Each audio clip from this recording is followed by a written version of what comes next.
श्री स्वामी समर्थ प्रकट दिनाची कथा। श्रोते हो, अक्कलकोटच्या श्री स्वामी समर्थांचा प्रकट दिन हा त्यांच्या भक्तासाठी मोठी पर्वणी असते। महाराजांवर श्रद्धा असलेले लोक देशभर आणि जगभरातही आहेत। श्री स्वामी समर्थांचा 23 मार्च रोजी तिथीनुसार प्रकट दिन आहे। त्यानिमित्तानं स्वामीच्या प्रकट दिनाविषयी पौराणिक माहिती जाणून घेऊया। श्री स्वामी समर्थ अर्थात अक्कलकोट स्वामी हे 1856 मध्ये अक्कलकोट येथे अवतरले असे सांगतात। त्यांनी महाराष्ट्रात अक्कलकोट येथे दीर्घकाळ वास्तव केले होते। श्री स्वामी समर्थ अर्थात अक्कलकोट स्वामी हे श्रीपाद वल्लभ आणि श्री नरसिंह सरस्वती यांच्यानंतरचे भगवान श्री दत्तात्रयांचे तिसरे पूर्णावतार म्हणून ओळखले जातात। गाणगापूरचे श्री नरसिंह सरस्वती हेच नंतर श्री स्वामी समर्थांच्या रूपाने प्रकट झाले।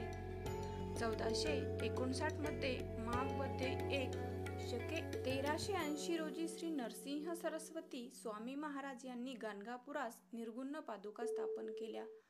यानंतर ते शैल यात्रेचे निमित्त साधून कर्दळी वनात अदृश्य झाले। याच वनात त्यांनी 300 वर्ष कठोर तपश्चर्या केली। या काळात मुंग्याने त्यांच्यावर वारूळ रचले। एके दिवशी एक लाकूड तोड्या वनात आला। लाकडे तोडत असताना त्याच्या हातून कुऱ्हाड निसटली आणि वारुळावर पडली।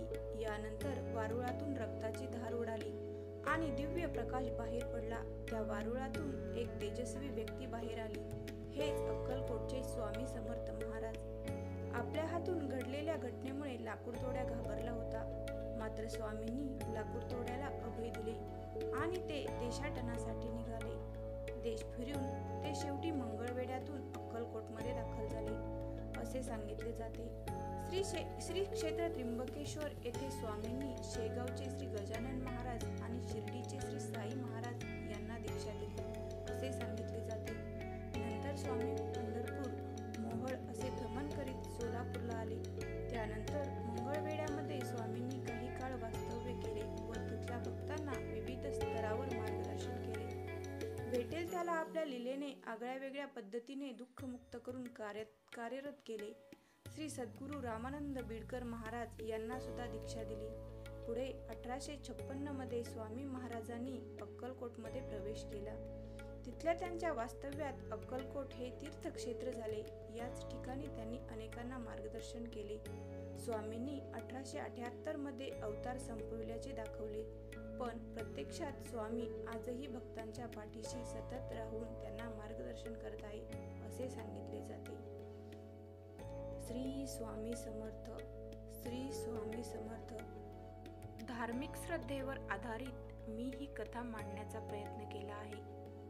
कथा आवडली असल्यास लाईक करा, शेअर करा आणि सबस्क्राईब करायला मात्र विसरू नका। तोपर्यंत श्री स्वामी समर्थ, श्री स्वामी समर्थ। धन्यवाद।